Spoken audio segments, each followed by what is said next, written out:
बरसात की आड़ में छुपी शैतानी चाल, एक पंडित की हवस जो औरतों की इज्जत निगलती थी, एक ऐसी कहानी जिसे सुनकर आपके पैरों तले जमीन निकल जाएगी, जो आपकी रूह को झंझोड़ देगी और दिल को दहला देगी। गांव के किनारे एक पुराने मंदिर के पास एक छोटा सा कमरा था। यह कमरा पंडित गणेश प्रसाद का ठिकाना था।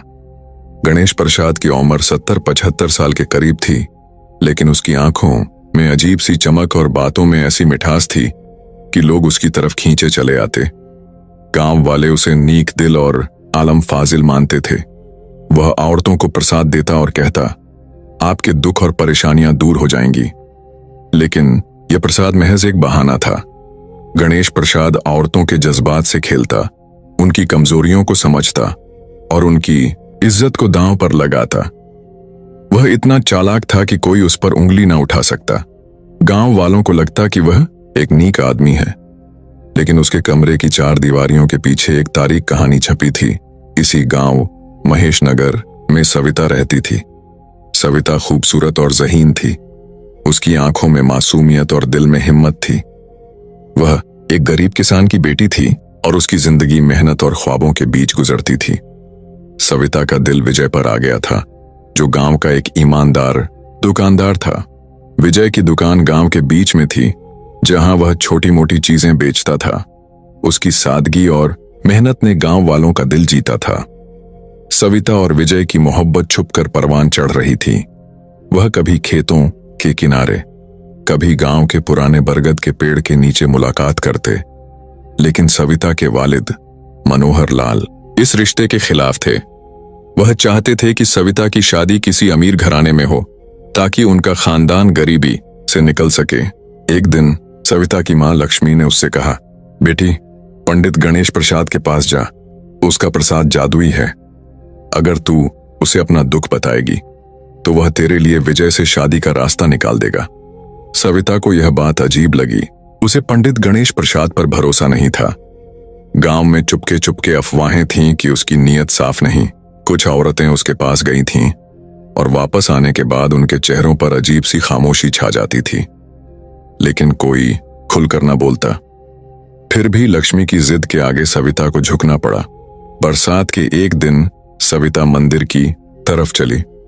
उसने नीली साड़ी पहनी थी, जो उसकी खूबसूरती को और निखार रही थी। बरसात की बूंदें उसके चेहरे पर गिर रही थीं और उसका दिल धक धक कर रहा था। मंदिर के पास गणेश प्रसाद अपने कमरे में बैठा था। उसने सविता को देखते ही मुस्कुराकर इस्तकबाल किया। आओ बेटी, क्या परेशानी है? उसकी आवाज में अजीब सी मिठास थी। सविता ने हिचकिचाते हुए अपनी कहानी सुनाई। उसने बताया कि वह विजय से मोहब्बत करती है, लेकिन उसके वालिद इस रिश्ते के खिलाफ हैं। गणेश प्रसाद ने सर हिलाया और कहा, यह तो बहुत छोटी सी बात है सविता। मेरा प्रसाद तेरी जिंदगी बदल देगा। यह ले, और इसके लिए तुझे मेरी बात माननी होगी। उसने सविता को प्रसाद दिया और कहा, आपके दुख और परेशानियां दूर हो जाएंगी, लेकिन इसके लिए इसे खास पूजा रात को अकेले करनी होगी। तुम किसी को ना बताना।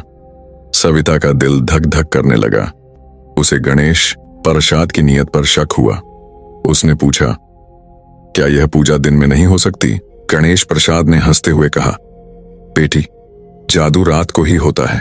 तुम फिक्र ना करो, मैं तेरा भला ही चाहता हूं। सविता घर वापस आई, लेकिन उसका दिल बेचैन था। उसने विजय को बरगद के पेड़ के नीचे मुलाकात की और सारी बात बताई। विजय गुस्से से भर गया। उसने कहा, सविता, यह पंडित कोई अच्छा आदमी नहीं। गांव में उसके बारे में बातें चलती हैं। तुम उसके पास वापस नहीं जाओगी।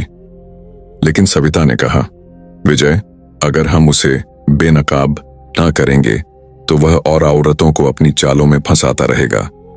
मुझे एक मंसूबा बनाना होगा। सविता ने विजय के साथ मिलकर एक मंसूबा बनाया। वह रात को गणेश प्रसाद के पास जाने वाली थी, लेकिन इस बार वह अकेली नहीं थी। विजय, गांव का पंच कृष्णा और उसका दोस्त अर्जुन छुपकर उसकी हिफाजत के लिए मौजूद थे। रात हुई। सविता ने अपनी मां से छुपकर मंदिर की तरफ कदम बढ़ाए। बरसात अब भी जारी थी और उसका दुपट्टा भीग चुका था। गणेश प्रसाद अपने कमरे में बैठा उसका इंतजार कर रहा था। उसने सविता को देखकर मुस्कुराते हुए कहा, आओ सविता, आज तेरी मोहब्बत का ख्वाब सच होगा। उसने पूजा शुरू की और प्रसाद दिया, कहते हुए आपके दुख और परेशानियां दूर हो जाएंगी। लेकिन उसकी नजरें सविता पर टिकी थीं। जैसे ही वह सविता के करीब आया और उसका हाथ पकड़ने की कोशिश की, सविता ने जोर से चिल्लाया, ये क्या कर रहे हो पंडित जी? उसी लम्हे विजय, कृष्णा और अर्जुन कमरे में दाखिल हुए। गणेश प्रसाद घबरा गया। उसने भागने की कोशिश की, लेकिन गांव वालों ने उसे पकड़ लिया। सविता ने सबको गणेश प्रसाद की असलियत बताई कि वह प्रसाद के बहाने औरतों को धोखा देता था। गांव वालों ने उसे सजा दी और गांव से निकाल दिया। सविता की हिम्मत की कहानी गांव में मशहूर हो गई। सविता के वालिद मनोहर लाल ने भी विजय से उसकी शादी कबूल कर ली। 1 साल बाद सविता और विजय की शादी हुई।